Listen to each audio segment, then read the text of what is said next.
temporal nin o coronavirus impediunos estar hoxe aquí para contarvos todos os eventos da fin de semana, así que, como sempre, estade ben atentos porque comezamos.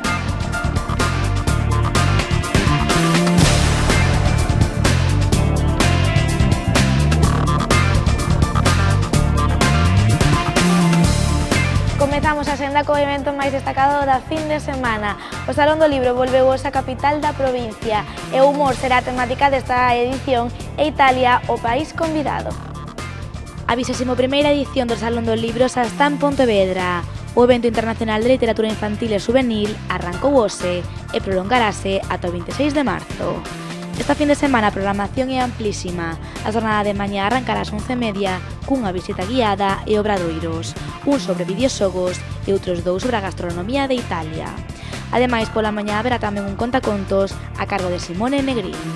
Pola tarde as actividades continúan.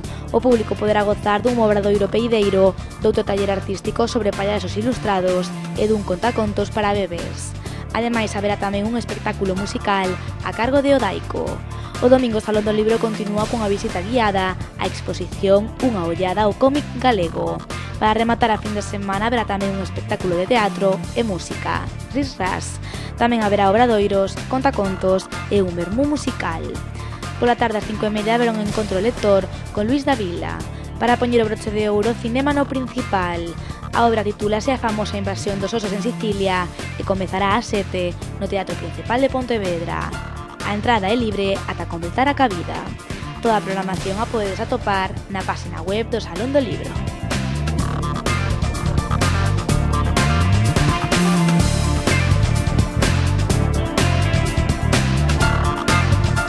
Para repasar a programación do Salón do Libro pasamos agora a Vilagarcía e o facemos coa mostra Arquifeituras. Nesta exposición, o artista Adolfo Barcia convida ao público a reflexionar sobre os hábitats e os diversos xeitos de habitar un espazo a través da forma arquetipo da casa. Partindo do concepto de arquitectura, a mostra recolle 36 obras. A maioría son esculturas, pero tamén hai pinturas e fotografías. Todas, iso sí, creadas ao longo de diversos anos, pero que manteñen un único fío condutor. A mostra Arquifeituras está disponible ata o 11 de marzo na Casa da Cultura de Vilagarcía.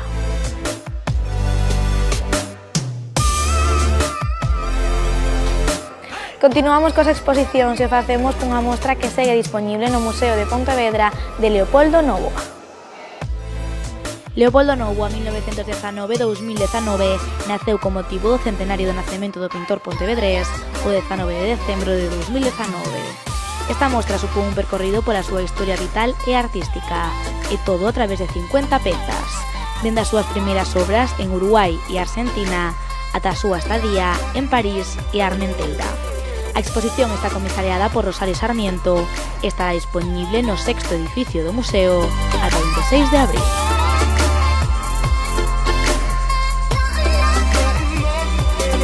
Deixamos as exposicións e pasamos agora ao programa municipal de ocio juvenil Noites Abertas. Noites Abertas continuará mañá con máis actividades en Pontevedra. No Colexio Froebel haberá danzas do mundo, tenis de mesa libre, surf skate, un escape room e ata un sorteo. Na Casa Azul, baile tradicional galego, un obradoiro de pintura, outro de repostaría creativa e ata yoga tibetano. No local de música non vos podedes perder a presentación do disco Rúa Arcebispo Malvar de Miguel Alberte. E por último, mañá haberá tamén fútbol sala mixto no multiusos. Toda a programación a podedes consultar na web noitesabertas.gal.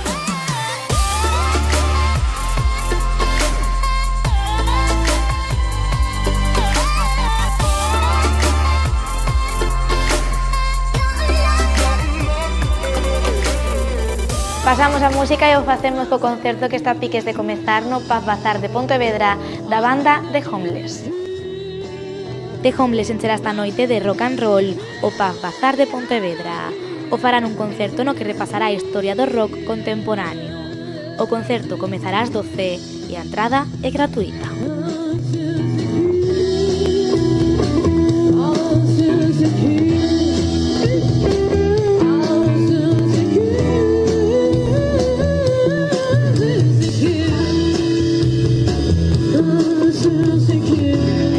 Rematamos a senda cun último concerto. O grupo Furious Monkey House subirase mañá ao escenario da Sala Carma de Pontevedra.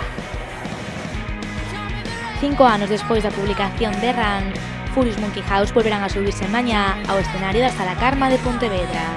Os 7 artistas pontevedreses farán vibrar ao público coas súas populares cancións, dende Run ou With My Hands ata Lluvia ou Reckless. A cita da mañá ás 8 na Sala Carma de Pontevedra.